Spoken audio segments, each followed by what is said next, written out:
And the other caller mentioned about taxes, and now Greg Pallas mentioning about the money and taxes again. Mm-hmm. So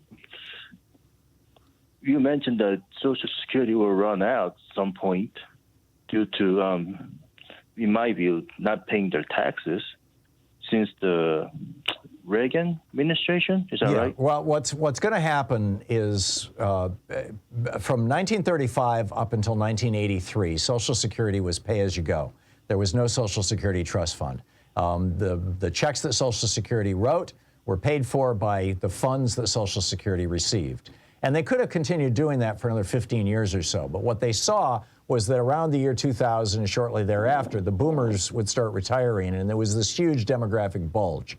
So what they did was they raised the tax that people were paying for Social Security and took that surplus money and threw it into a savings account, basically, called the Social Security Trust Fund. There's now $2.5 trillion, almost $3 trillion in the Social Security Trust Fund, and we're starting to spend it down, which is what was intended. The intention was that by 2040, the Social Security Trust Fund would be back down to zero, and Social Security would be back to pay-as-you-go. Now, Republicans are lying to us all, or misrepresenting anyway, by saying, oh my God, the Social Security Trust Fund is going away, it's shrinking. Well, it's supposed to. It was intended to just cover that demographic bulge of the boomers, and by 2040, the boomers will all be dead.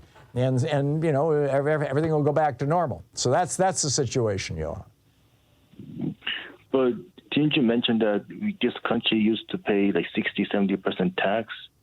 Oh, that was just an income tax. Use the money. Yeah, starting in 1917, I think it was, the Woodrow Wilson raised the income tax up to 91%.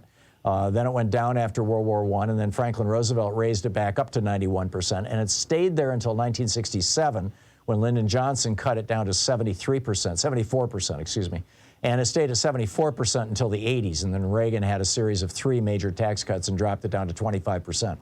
Then it went back up again after that. Bill Clinton raised it and whatnot. In fact, Reagan actually raised it. But you know, the bottom line is that's not the Social Security tax. That's why we have a deficit and a debt, is because of the Reagan, Bush, and Trump tax cuts.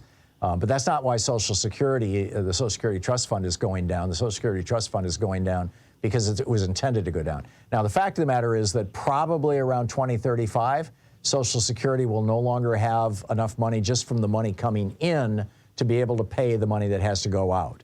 And that's easily cured by simply lifting the cap. Right now, if you make more than $160,000 a year, roughly, and every penny over $160,000 a year, you pay no Social Security taxes whatsoever.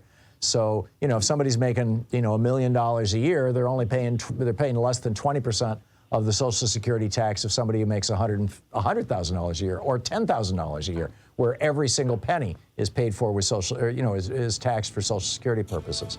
So we need to lift that cap. We need to say that billionaires and multimillionaires need to pay the same Social Security tax that you and I pay, Johan. It's a very simple solution. Exactly. It's just the Republicans won't go along with it. So that's why we need to get Democrats in office. Johan, I got to run, but thank you for the call. Thanks, a great question, and thanks for giving me an opportunity to go through that whole history. I appreciate it. We'll be right back. 22 minutes past the hour.